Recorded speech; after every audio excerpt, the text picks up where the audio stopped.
Acompanhamento de adolescentes e jovens de 12 a 21 anos após o cumprimento de medidas socioeducativas no Brasil sofre com falta de regulamentação, investimentos financeiros e recursos humanos. É o que aponta um relatório divulgado pelo CNJ, o Conselho Nacional de Justiça. O estudo revela ainda que no país, mais de 12 mil adolescentes cumprem essas medidas em meio fechado e mais de 117 mil em meio aberto. Segundo o estudo, apenas 12 estados, como Alagoas, Minas Gerais e Rio Grande do Sul, implementaram programas para jovens em conflito com a lei. Já o restante do país ou tem um projeto piloto, caso do Distrito Federal, ou está em processo de criação. O acompanhamento dos adolescentes após o cumprimento de medidas de internação ou de semiliberdade garante acesso a direitos e condições para a construção de novos projetos de vida. Busca ainda assegurar cidadania, fortalecer vínculos familiares e comunitários, além de promover acesso à educação, ao trabalho, à saúde, ao esporte, à cultura e ao lazer. No entanto, o relatório do CNJ identificou dificuldades comuns aos estados, como a concentração das ações nas capitais, além de atendimentos com equipes muito reduzidas, em geral com menos de 10 profissionais.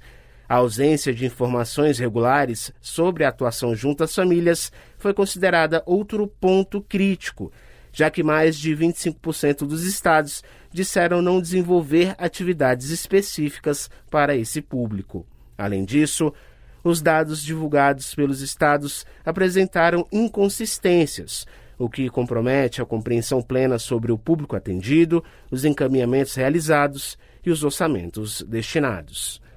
Da Rádio Nacional em Brasília, Renato Ribeiro. O Ministério da Saúde atualizou as regras para o acesso à mamografia pelo SUS. Agora, mulheres a partir dos 40 anos devem fazer o exame que rastreia tumores malignos, mesmo sem sintomas. Até então, a orientação era solicitar a mamografia quando não havia sintomas ou suspeitas, apenas a partir dos 50 anos. A mudança foi adotada porque a faixa etária dos 40 aos 49 anos concentra atualmente praticamente um quarto dos casos de câncer de mama e o diagnóstico precoce aumenta muito as chances de cura. Outra mudança é que o rastreamento regular, feito a cada 2 anos, agora vai até os 74 anos. Antes, parava nos 69. Dados do Ministério revelam que praticamente 6 de cada 10 casos de câncer de mama estão concentrados entre 50 e 74 anos de idade. Ainda de acordo com o Ministério da Saúde, a partir de outubro, o SUS vai disponibilizar novos medicamentos para o tratamento da doença, incluindo drogas para tratar casos avançados de câncer de mama. Da Rádio 2, Milena Abreu. O Ministério da Educação reuniu gestores de estados e municípios para discutir o ensino de matemática. O encontro faz parte da preparação para o lançamento do Compromisso Nacional Toda Matemática. A iniciativa pretende envolver União, estados e municípios na busca de estratégias para melhorar o aprendizado. O alerta vem do PISA, o Programa Internacional de Avaliação de Estudantes, aplicado a cada 3 anos pela OCDE, a Organização para a Cooperação e Desenvolvimento Econômico, que reúne os países mais industrializados e algumas economias emergentes. O exame mede o desempenho de jovens de 15 anos em leitura, ciências e matemática. O resultado mais recente, de 2022, quase 3 em cada 4 estudantes brasileiros tiveram desempenho insuficiente em matemática, bem abaixo da média internacional. Muitos ainda enfrentam dificuldades em operações básicas, como cálculos simples e conversão de moedas. Na reunião, pesquisadores apresentaram evidências sobre práticas pedagógicas e houve troca de experiências entre profissionais da área. O compromisso deve ser lançado oficialmente nos próximos dias. Da agência Rádio Gov em Brasília, Lademir Filipim. O principal alvo da operação contra a adulteração de combustíveis em São Paulo movimentou mais de 4,5 bilhões de reais em ao menos 267 postos entre 2020 e 2024. Ele é considerado um dos mais importantes operadores do PCC, o primeiro comando da capital, e atua há mais de 2 décadas no mercado de combustíveis no estado. A Operação Spare cumpre nesta quinta-feira 25 mandados de busca e apreensão na capital e nas cidades de Santo André, Barueri, Bertioga, Campos do Jordão e Osasco. Os suspeitos são investigados por utilizar postos, empreendimentos imobiliários, motéis e lojas de franquia para a lavagem de dinheiro, sonegação fiscal e ocultação de patrimônio. O esquema foi revelado na Operação Carbono Oculto, realizada em agosto. Segundo o Ministério Público de São Paulo, os recursos de origem ilícita eram inseridos no setor formal por meio de empresas operacionais em espécie e por maquininhas via fintechs, empresa digital que atua no mercado financeiro. Depois, o dinheiro lavado era reinvestido em negócios, imóveis e outros ativos, por meio de sociedades em conta de participação. Segundo a Receita Federal, a estrutura foi identificada a partir da concentração de empresas em um único prestador de serviço, que formalmente controlava cerca de 400 postos, sendo 200 vinculados diretamente ao alvo e a seus associados.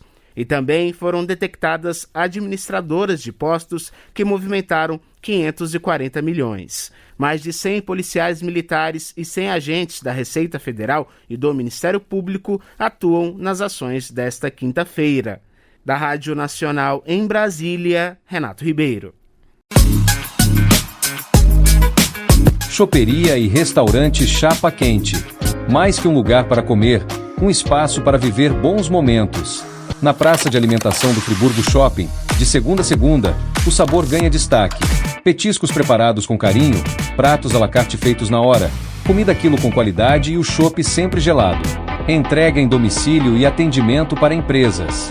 WhatsApp 229 9820 5534. Chapa Quente. Tradição, sabor e convivência à mesa.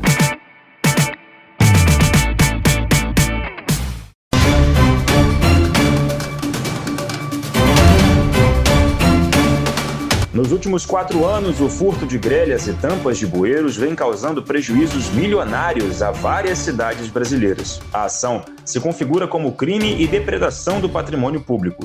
Em Brasília, por exemplo, apenas em 2022, aconteceram mais de 400 furtos, com prejuízo superior a R$ 384 mil. A cidade do Rio também registra uma grande quantidade de casos. Somente no primeiro semestre deste ano, a Prefeitura contabilizou cerca de 2.000 ocorrências, o que resultou numa perda de R$ 300 mil aos cofres públicos. De acordo com o secretário de Conservação e Serviços Públicos da Prefeitura do Rio, Diego Vaz, os criminosos agem de 2 formas. Acho que existe 2 formas. Uma daquele indivíduo que não trabalha em grupo, que a maioria das vezes tem alguma adição, seja a maioria das vezes dela em drogas. Aí ele furta algum tipo de material, a tampa, o bueiro, vendem no primeiro ferro velho da esquina ou no primeiro espaço aberto de comercialização para uso de uma substância ilícita, a maioria das vezes o crack. E tem algumas que já são atividades mais coordenadas, a gente vê uma dupla chegando de moto ou às vezes um carro já com caçamba para se colocar a tampa. Então algumas atividades já são mais coordenadas, já são mais ali orquestradas.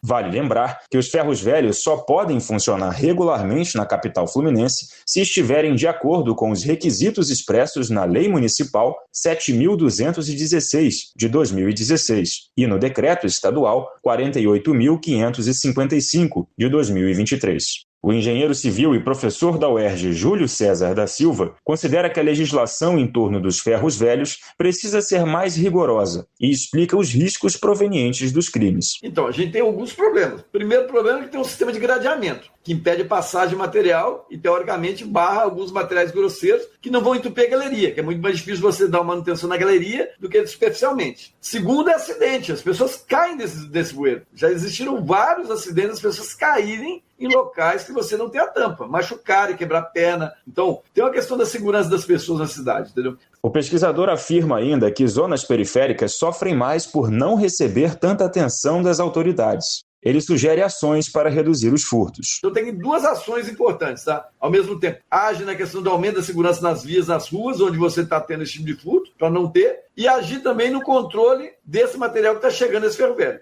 São duas coisas importantes. A outra é uma outra legislação que pode haver na questão da modernização desses materiais, que aí também eu acho que pode ser, de fazer um planejamento, um controle de quanto tempo a cidade vai precisar para trocar esse material. Mas isso não é uma coisa que você muda de uma hora para outra, mas tem que fazer para ontem, tem que começar. Uma das alternativas adotadas por cidades brasileiras para reduzir os furtos é a troca do material utilizado na fabricação das tampas dos bueiros. Um dos mais utilizados é o polietileno, um tipo de plástico leve, altamente resistente e que facilita a manutenção dos bueiros. Segundo o secretário Diego Vaz, o material não tem valor de mercado para os ferros velhos ou centros de fundição. Ele afirma que foram feitos testes sobre a qualidade do polietileno e que o resultado foi satisfatório. A gente já tinha feito essa pesquisa logo no primeiro trimestre. Essa pesquisa avançou, a gente recebeu algumas amostras, colocamos em testes em vários pontos da cidade e nesses já quase 9 meses de teste, a gente não teve nenhum número de furto, nenhum número de bueiro ou de tampa quebrada, nenhuma intercorrência que impedisse o estudo de ter continuidade. Com isso, a Prefeitura do Rio anunciou a licitação para a compra das novas grelhas e tampas. O orçamento total é de R$ 4.150.000. Ganha a empresa que oferecer o menor preço por item. A expectativa é de que as novas instalações comecem em 2026. Para o professor Júlio César, também é preciso investir em tecnologias que auxiliem os agentes de segurança, como câmeras especiais de vigilância. Por exemplo, nos novos bueiros, eu poderia instalar um bueiro novo, já com sistema já de monitoramento, de GPS, alguma coisa nele, até poderia, mas nos novos. Nos velhos, não sei se vale a pena você tirar e fazer, porque eu acho que o investimento vai ser tão alto em relação ao retorno que você vai ter em termos de recuperação desse material, porque o material, muitas vezes, o que vai acontecer? Ele vai ser desintegrado, né? Ele vai ser fundido, né? E aí você funde aquele material rapidamente e você não consegue nem ter acesso. Sobre a segurança da cidade, a Prefeitura do Rio informou que vai aumentar os investimentos na Central de Inteligência, Vigilância e Tecnologia em apoio à segurança pública. As medidas incluem o apoio à Guarda Armada e a instalação de 20 mil câmeras pela cidade. Os itens funcionarão com inteligência artificial para dar cobertura na vigilância e análise em tempo real de comportamentos suspeitos por meio do reconhecimento facial e cruzamento de dados com os órgãos de segurança. Sob supervisão de Fábio Cardoso, da Rádio Nacional no Rio de Janeiro, João Barbosa. O valor bruto da produção agropecuária atingiu 1,4 trilhão de reais em agosto de 2025, 11% acima do registrado no ano passado, segundo o Ministério da Agricultura e Pecuária. A lavoura cresceu cerca de 11%, com destaque para soja, milho, café, algodão e amendoim. Na pecuária, a produção avançou mais de 12%, puxada por bovinos, leite e frango. Entre os estados, Mato Grosso lidera a produção, seguido por Minas Gerais, São Paulo e Paraná. Cada região se destaca por determinados produtos: soja e milho no Mato Grosso, café e leite em Minas, cana-de-açúcar em São Paulo e milho e frango no Paraná. O levantamento mostra o movimento de crescimento do setor agropecuário com impacto na economia e na oferta de alimentos. Da agência Rádio Gov em Brasília, Vladimir Filipim. Reúna os amigos e a família e vá ao Bona Pizza. O funcionamento é de segunda a segunda até às 10 da noite. Localizado na praça de alimentação do Friburgo Shopping, o Bona Pizza oferece pizzas doces e salgadas, lanches rápidos, sucos e refrigerantes. Bona Pizza do Shopping da Praça. Telefone com WhatsApp 2523 3025. 2523 3025.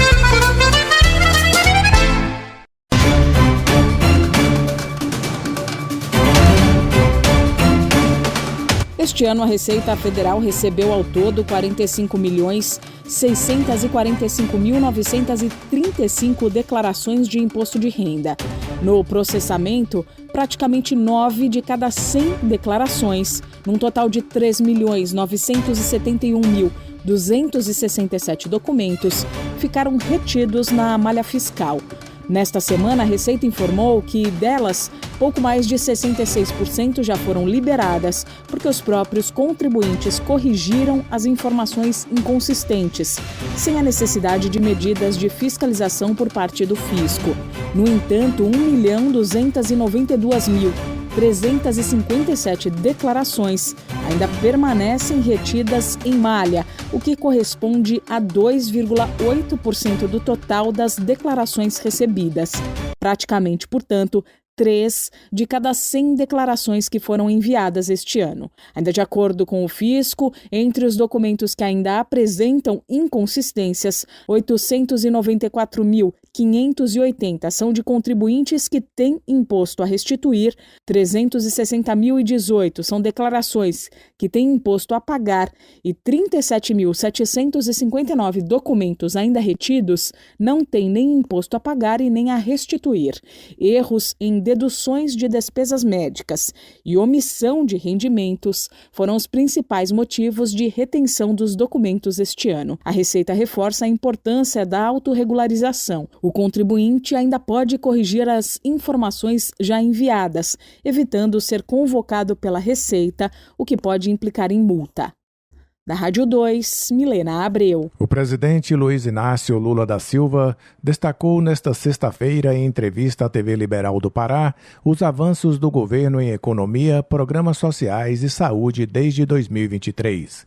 Entre os destaques, citou a aprovação pela Câmara do projeto que zera o imposto de renda para quem ganha até R$5.000 e concede descontos progressivos para quem recebe até R$7.350, beneficiando diretamente 15 milhões de brasileiros.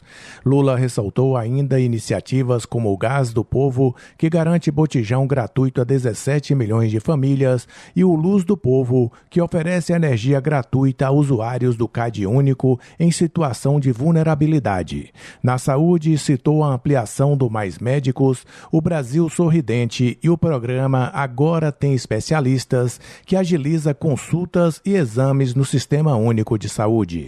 No campo da educação, mencionou o investimento em matrículas no ensino integral e o programa PED Meia, que incentiva estudantes do ensino médio a concluir o ano letivo com apoio financeiro de até R$ 9.200 para quem passa de ano nas 3 etapas e faz o Exame Nacional do Ensino Médio. O presidente também destacou indicadores econômicos positivos: menor taxa de desemprego da série histórica, aumento da renda do trabalhador e mais de 4.600.000 empregos formais gerados desde 2023. Lula resumiu o momento como uma colheita extraordinária dos investimentos e políticas sociais do governo. Da agência Rádio Gov em Brasília, Claudimário Carvalho. Mais de 25.300 escolas do país estão com pendências para receber os recursos financeiros do Programa Dinheiro Direto na Escola, o PDDE, e em suas ações integradas. Todos os estados brasileiros possuem questões a serem resolvidas no programa, sendo que as regiões Sudeste e Nordeste possuem um maior número de instituições com pendências. Os dados são do Fundo Nacional de Desenvolvimento da Educação e correspondem até o dia 25 de setembro. Apenas a região Sudeste possui mais de 8.000 unidades escolares com irregularidades, com mais da metade localizadas no estado de São Paulo. Entre os municípios paulistas com mais escolas com pendências estão Campinas e Osasco. Já no Nordeste, os 9 estados somam mais de 7.700 instituições com necessidade de soluções acerca do PDDE. Só na Bahia, são 2.066 escolas, no Maranhão, 1.464 e em Pernambuco, 970. Entre os municípios com pendências no cadastro estão Feira de Santana, na Bahia, Tutóia, no Maranhão e Olinda, em Pernambuco. O PDDE disponibiliza recursos financeiros de forma suplementar para atender às necessidades prioritárias das escolas. Os valores são destinados a melhorias em infraestrutura física e pedagógica, como destaca o assessor de orçamento César Lima. Tal qual o PNAE, que é o Programa Nacional de Alimentação Escolar, e o Programa Nacional de Transporte Escolar também, o PDDE é um dinheiro que é depositado diretamente, nas contas das escolas públicas, estaduais, municipais, federais, para custeio das suas atividades, melhoria das suas instalações físicas e também dos seus recursos pedagógicos. As unidades de ensino de todo o país têm até o dia 31 de outubro para resolver eventuais irregularidades e garantir o recebimento dos recursos. O FNDE disponibilizou um boletim informativo para orientar as instituições sobre a regularização. O material tem um passo a passo para consulta no PDDE Info, com tutorial que permite identificar a situação da escola ou da rede de ensino a partir do número de inscrição no CNPJ ou código do INEP. O boletim pode ser acessado em www.gov.br/FNDE. Em nota, o FNDE destacou que a previsão para 2025 é de R$ 1 bilhão e 100 milhões para o PDDE básico, 369 milhões para o PDDE Equidade e 450 milhões para o PDDE Qualidade. Reportagem Bianca Mingotti. Você sabia que a internet aumentou o alcance das emissoras de rádio? Além de poder ouvir nossa rádio em sua casa, trabalho e no carro, através de seu smartphone, você pode nos ouvir também em qualquer cidade, estado ou país. Basta baixar e instalar o aplicativo Radiosnet em seu celular ou tablet. É de graça. O Radiosnet está disponível para Android e iOS no site radiosnet.com.